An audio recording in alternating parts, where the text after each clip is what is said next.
Hey guys, how are you all? Hope all doing well. I'm Tanuja Takwal and welcome back to my channel Women's Natural Health Care.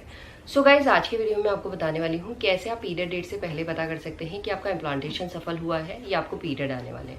क्योंकि guys implantation सफल होते ही female की body में implantation सफल होने के लक्षण दिखाई देते हैं और इम्प्लांटेशन सफल नहीं होता तो ये वही टाइम होता है जब फीमेल की बॉडी में पीरियड आने के लक्षण भी दिखाई देते हैं, जिसको लेकर फीमेल्स बहुत ज़्यादा कंफ्यूज हो जाती है। उन्हें समझ नहीं आता है कि उनकी बॉडी में जो लक्षण हो रहे हैं वो पीरियड आने के लक्षण हैं या उनका इम्प्लांटेशन सफल हो गया है। क्योंकि जो इम्प्लांटेशन सफल होने का लक्षण होता है और पीरियड आने का लक्षण होता है, इनमें से कुछ ऐसे लक्षण होते हैं जो बिल्कुल एक जैसे लक्षण होते हैं, जिसको लेकर फीमेल्स कंफ्यूज हो जाती हैं और पता नहीं कर पाती हैं कि उनकी बॉडी में प्रेगनेंसी के लक्षण दिखाई दे रहे हैं या पीरियड आने के लक्षण दिखाई दे रहे हैं। अगर आप इस प्रॉब्लम को फेस करते हैं तो इस वीडियो को जरूर देखिएगा, क्योंकि इस वीडियो से आपका सारा कंफ्यूजन क्लियर हो जाएगा और पीरियड डेट से ही पहले ही आप अपनी प्रेगनेंसी को प्रिडिक्ट कर सकते हैं। उसके लिए आपको इम्प्लांटेशन का प्रोसेस जानना जरूरी है और पीरियड का प्रोसेस जानना जरूरी है। तो सबसे पहले मैं आपको समझाती हूँ इम्प्लांटेशन होता कैसे है सक्सेसफुल।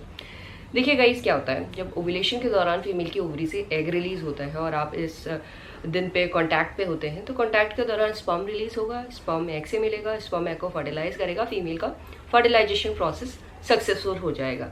जब एग फर्टिलाइज हो जाता है तो वो बनता है जाइगोट और जाइगोट बहुत सारे सेल्स में डिवाइड होना शुरू हो जाता है। देन वो फेलोपियन ट्यूब में बन जाता है मोरूला।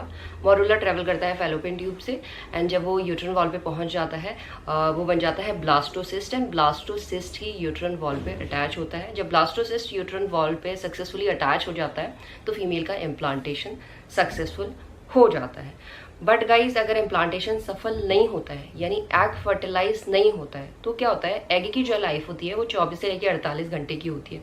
उसके बाद एग खराब होना शुरू हो जाता है और ओव्यूलेशन के 5वें दिन के बाद फीमेल की बॉडी में प्रोजेस्टेरोन और एस्ट्रोजन हार्मोन भी धीरे धीरे कम होना शुरू हो जाते हैं, क्योंकि ओव्यूलेशन के 14वें दिन बाद फीमेल्स को पीरियड आ जाती है। और जब फीमेल्स को पीरियड आती है तो फीमेल की बॉडी में एक हार्मोन रिलीज होता है जिसे हम प्रोस्टाग्लैंडिन कहते हैं, जिसकी वजह से पीरियड आने से पहले ही कई फीमेल्स में नाभि के नीचे दर्द होना शुरू हो जाता है।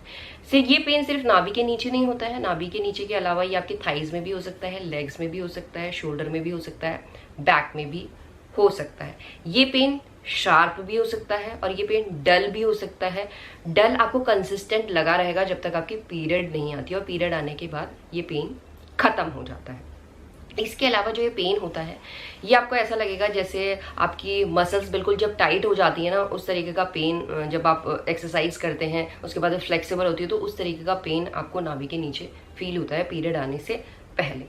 जब इम्प्लांटेशन सफल होता है, इम्प्लांटेशन अगर आपका एग फर्टिलाइज हो गया है उसके 6 से लेकर 12 दिन के बीच में इम्प्लांटेशन सफल हो जाता है और इसी टाइम पे फीमेल की बॉडी में पीरियड आने के लक्षण भी दिखाई देते हैं और इम्प्लांटेशन के लक्षण भी दिखाई देते हैं।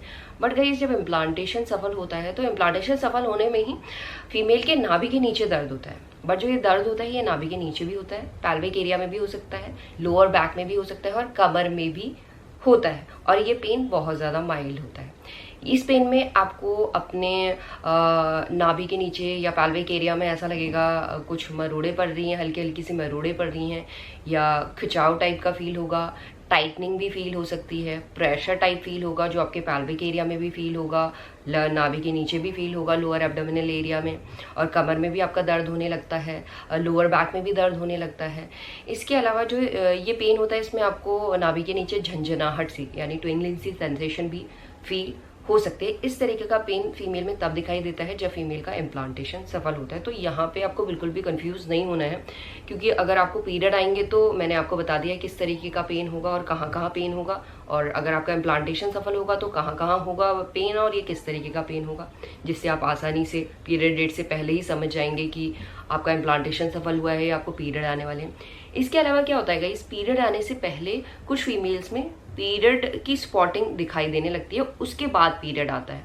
और इम्प्लांटेशन सफल होने में भी कुछ फीमेल्स में इम्प्लांटेशन की ब्लीडिंग नजर आती है, जिसको लेकर फीमेल्स कंफ्यूज हो जाती हैं कि ये पीरियड की स्पॉटिंग है कि इम्प्लांटेशन की स्पॉटिंग है। तो यहाँ पे भी आपको कंफ्यूज नहीं होना है, क्योंकि जो पीरियड की स्पॉटिंग होती है वो आपको आएगी, उसके थोड़े दिन के बाद आपको पीरियड खुल के आ जाता है। बट जो इम्प्लांटेशन की स्पॉटिंग होती है वो फर्स्ट ऑफ ऑल उसका कलर पिंकिश और ब्राउनिश कलर का होता है और जो फ्लो होता है वो बहुत ज़्यादा लाइट होता है। जो इसकी कंसिस्टेंसी होती है पानी की तरह होती है, ये आपको डिस्चार्ज के साथ ही कुछ पिंकिश या ब्राउनिश कलर की स्पॉटिंग दिखाई दे सकती है। तो कंफ्यूज नहीं होना है। तो इस तरीके से आप आसानी से इम्प्लांटेशन के लक्षण में और पीरियड आने के लक्षण में डिफ्रेंशिएट कर सकते हैं और अपनी प्रेगनेंसी को भी प्रेडिक्ट कर सकते हैं। एंड यही है आज का वीडियो गाइस। होप करती हूँ इस वीडियो से आप लोगों को हेल्प मिलेगी। And thanks for watching this video. Will see you soon in my next video. Till then bye.